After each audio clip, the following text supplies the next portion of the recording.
उधर राजस्थान में अब चुनाव बेहद नजदीक आ चुका है और ऐसे में जयपुर की आदर्श नगर विधानसभा सीट पर हमारे संवाददाता ने जनता का मूड जानने की कोशिश की।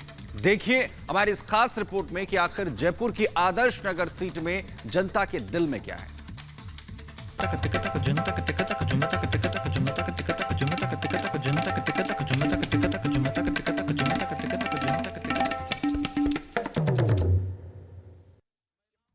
नमस्कार, मैं हूं अमरदीप शर्मा। आप देख रहे हैं रिपब्लिक भारत और हमारी खास पेशकश कड़क चाय की चर्चा में आज हम पहुंचे हैं जयपुर की आदर्श नगर सीट पर, जहां पर 2,68,000 वोटर हैं।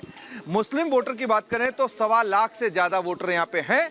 एचएम सीट कही जाती है और यहां पे कैंडिडेटों की अगर बात करें तो रफीक खान कांग्रेस से प्रत्याशी हैं और बीजेपी के रवि नैयर प्रत्याशी हैं, जिन्होंने पूर्व प्रदेश अध्यक्ष बीजेपी के अशोक परनामी का टिकट काट के इस बार खुद के झोली में टिकट लिया और उम्मीदवारी जता रहे हैं। लेकिन इस इलाके के लोग चाय पर चर्चा करने के लिए तैयार हैं।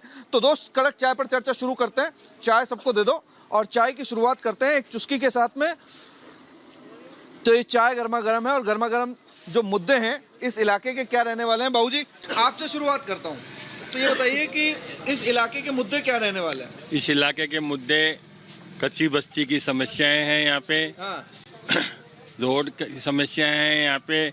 बाकी काफ़ी समस्याएं हैं जो इनको नए प्रत्याशी रवि नैयर से उम्मीद करते हैं कि इनको दूर करेंगे ये। अच्छा, आपके क्या मुद्दे रहने वाले हैं इस इलाके में? अगर आप रहवासी हैं तो क्या मुद्दे रहने वाले हैं? देखिए, इस इलाके में सबसे बड़े मुद्दा जो है ना, सबसे बड़ा गोविंद मार्ग पर जो ट्रैफिक जाम रहता है सारे दिन। ट्रैफिक जाम का मुद्दा आपका है। युवा मेरे साथ मौजूद हैं। युवा का मुद्दा क्या है? युवा का मुद्दा तो यही है, पेपर लीक हो रहे हैं। हाँ। और क्या नाम से सबसे बड़ा मुद्दा पेपर लीक का है। पेपर लीक का है। सियासी मिजाज क्या है अभी राजस्थान में? प्रदेश में सरकार किसकी बनने वाली है? बीजेपी की बनेगी सरकार। बीजेपी की क्यों बनेगी? अशोक गहलोत का कह रहे हैं 7 गारंटी दे दी, उसके बाद 500 रुपए में सिलेंडर दे दिया, उसके बाद सारी चीजें उन्होंने वो कह रहे हैं कि 7 गारंटियों के साथ लागू करने वाले हैं। पिछले केवल 3 महीने से लागू हो रही है। 5 साल से क्या हो रहा था? हाँ। 5 साल में क्यों नहीं किया इन्होंने ये? अच्छा, ये 3-4 महीने चुनावी माहौल आया तो उसमें क्यों कर रहे हैं? केवल जीतने के लिए, केवल वोट जीतने के लिए, लोगों को गुमराह करने के लिए। अच्छा। मेन हमारा जो मेन आज आदर्श नगर का मेन जो गोविंद मार्ग है, हाँ।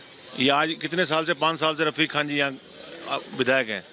कोई समस्या नहीं, रोज दुर्घटनाएं होती हैं, रोज आदमी मरते हैं, एम्बुलेंसें जाती हैं, बसें जा रही हैं, दिल्ली से आ रही है, यूपी से आ रही है। बहुत गौर से सुन रहे हो और बहुत तरीके से सुन रहे हो। चाचा, क्या नाम है आपका? विजय सिंह। विजय सिंह जी, ये बताओ कि मुद्दे क्या हैं बीजेपी की? ये है जो कांग्रेस सरकार ने जो इतनी चोरी करवाई है राजस्थान के अंदर। हाँ। पेपर लीकेज है। हाँ। हर चीज की चोर परों की बात है। तो और भी चर्चा करेंगे, लेकिन चर्चा करेंगे अब आपके साथ में। ये बताइए, आप बहुत देर से सारी चीजें सुन रहे हैं, देख भी रहे थे बार बार, इसलिए मैं आपके पास आया हूँ। इस इलाके के मुद्दे क्या रहेंगे? सबसे पहले तो सबसे पहला तो स्थानीय मुद्दा है तुष्टीकरण की जो राजनीति यहाँ हुई है। यहाँ के स्थानीय विधायक ने वर्ग विशेष को ध्यान में रखकर सारी योजनाएं एक ही इलाके में की हैं और बाकी वर्ग जो है वो पूरा उससे अछूता रहा है।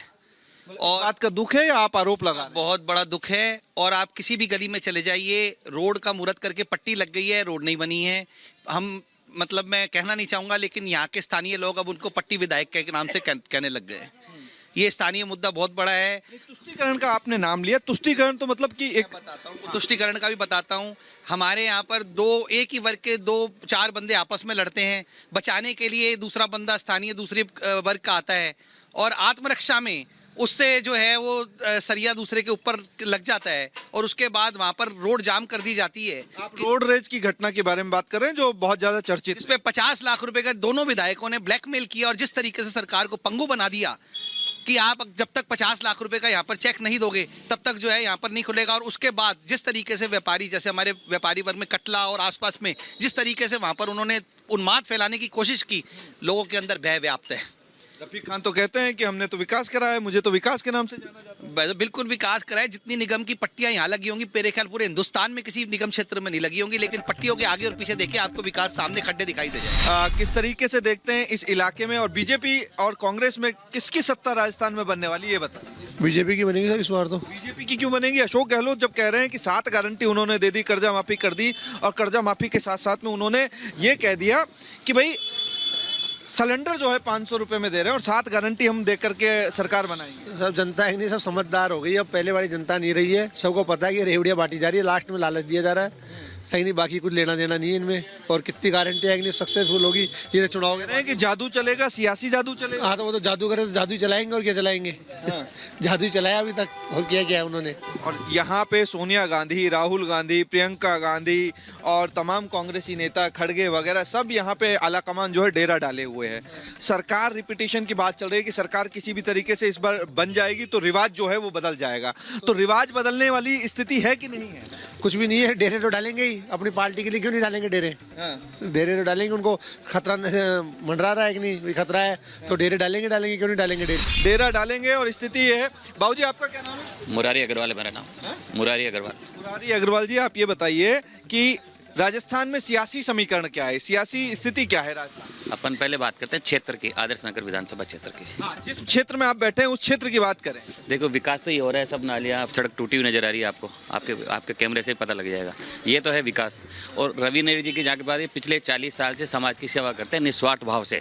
चाहे गौ से हो, आम आदमी का, किसी का भी कोई भी चल जाए, उसका काम उनके यहाँ लास्ट पड़ाव होता है, काम हो ही जाएगा।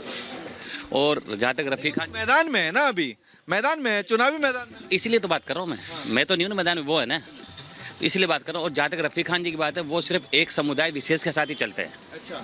अभी भी वो कैंपेनिंग में ज़्यादा समुदाय विशेष के कर रहे हैं। इस इलाके में कमी आ रही है। आपके इलाके में नहीं आए रफीक खान? कम आते हैं। उनको मालूम है कि यहाँ से वोट कम मिलेंगे, वहाँ से वोट ज़्यादा मिलेंगे। आपने आदर्श नगर की बात की, आप प्रदेश की भी बता दीजिए, क्या तस्वीर बदलेगी, रिवाज बदलेगा या वापस से वही? बीजेपी की सरकार आएगी निश्चित है, इसमें कोई किंतु की बात ही नहीं है इसके अंदर। बाबूजी आपका क्या नाम है? सीएम अग्रवाल। सीएम अग्रवाल। सब सारे के सारे अग्रवाल जो हैं वो यहीं थड़ी पे यही चाय पीने आगे थे सर। हाँ।